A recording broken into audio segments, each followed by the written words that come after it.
L'exposition folklore s'intéresse à ce mot, à cette notion de folklore, en se demandant comment on a pu la définir, d'où vient ce mot, mais surtout comment les artistes ont pu jouer de cette notion. Je vais donc maintenant vous emmener dans cette exposition afin de découvrir ensemble quelques-uns des objets et des œuvres qui sont un peu les coups de cœur pour moi et qui témoignent de cette relation entre art et folklore. On commence tout de suite en allant dans les années 1890 en Bretagne. Vous avez donc ici cet objet, cette paire de sabots d'Émile Bernard, un prêt assez exceptionnel, quelque chose qu'on voit très rarement. Il faut savoir que Paul Gauguin a aussi sculpté au moins 4 paires de sabots. Paul Sérusier aussi, on l'appelait le Nabi aux sabots de bois. Il y a vraiment une espèce de rituel qui naît chez ces artistes qui consiste à sculpter sa propre paire de sabots. Derrière moi, 2 œuvres d'un artiste contemporain suisse qui s'appelle Valentin Caron, qui vient de la région du Valais. Et Valentin Caron a toute une pratique de sculpture dans laquelle il revisite des œuvres que l'on peut dire vernaculaires, des œuvres vraiment issues de cette culture du canton du Valais. Quand on a construit son chalet, on le nomme et le forgeron du village vient appliquer le nom sur la façade. Valentin Caron a demandé au forgeron de son village d'écrire le mot authentique sans lui donner aucune consigne. Pour que ce soit authentique, il fallait que le forgeron fasse comme il fait d'habitude. Simplement, il va juste lui dire d'écrire ce mot authentique avec un K. Pourquoi écrire authentique avec un K ?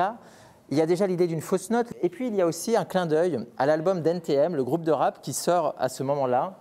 Et authentique avec un K, c'est aussi pour un jeune artiste suisse affirmer que même s'il vit dans une vallée de cartes postales, dans un petit chalet dans le Valais, eh bien sûr, la jeunesse suisse écoute le même rap, la même culture urbaine a aussi été jusque dans ces montagnes suisses. On est dans la dernière partie de l'exposition qui s'appelle un folklore planétaire. Point d'interrogation. Est-ce que le folklore, qui est quelque chose de très local, peut tout d'un coup devenir quelque chose de planétaire ? Une réponse apportée ici par un duo, il s'appelle Comme Comme, dans la vallée d'Urnèche. Il y a une tradition très ancienne, on coupe le dernier arbre avant les chutes de neige, on le descend dans la vallée. Il y a toute une sorte de procession qui est organisée avec des gens déguisés, des musiciens. Et il y a une grande vente aux enchères sur la place du village.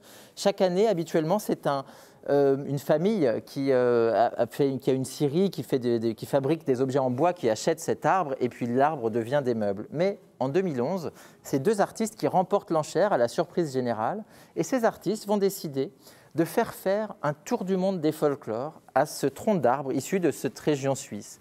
Le tronc d'arbre, ils vont donc l'acheter, ils vont le mettre sur une remorque et vous avez ici une carte qui montre ce tour du monde qui a commencé en 2011, qui est actuellement encore en train de continuer puisque l'arbre est au Chili à l'heure où je vous parle. Et à chaque fois, cet arbre a rencontré des Indiens en Amérique, il a rencontré des poètes au Chili, il a rencontré des artistes en Chine, des enfants à Johannesburg. Et il va à chaque fois se nourrir de ces différents folklores du monde entier. L'arbre se retrouve sculpté, scarifié, béni, décoré, etc. Il se charge de tous ces folklores. Et la vocation de cet arbre est de revenir au bout de plus de 10 ans de tour du monde dans ce village suisse. Il y a un peintre un peu naïf qui réalise des peintures à partir de photographies. C'est un peu comme le nain de jardin dans Amélie Poulain, il lui envoie des cartes postales des différents endroits où cet arbre circule et à chaque fois, cet artiste réalise une petite peinture. Donc on a ici 10 étapes de ce tour du monde. On va retrouver l'arbre à New York, l'arbre à Shanghai, l'arbre à Johannesburg, l'arbre à Berlin, etc., etc. Voilà, c'est l'un des exemples, il y en a beaucoup dans cette exposition et c'est l'un des enjeux de ce projet qu'on a fait avec Marie-Charlotte Calafa, d'essayer véritablement de dépoussiérer cette notion de folklore qui avait été assez longtemps déconsidérée et qui est pourtant d'une richesse inouïe.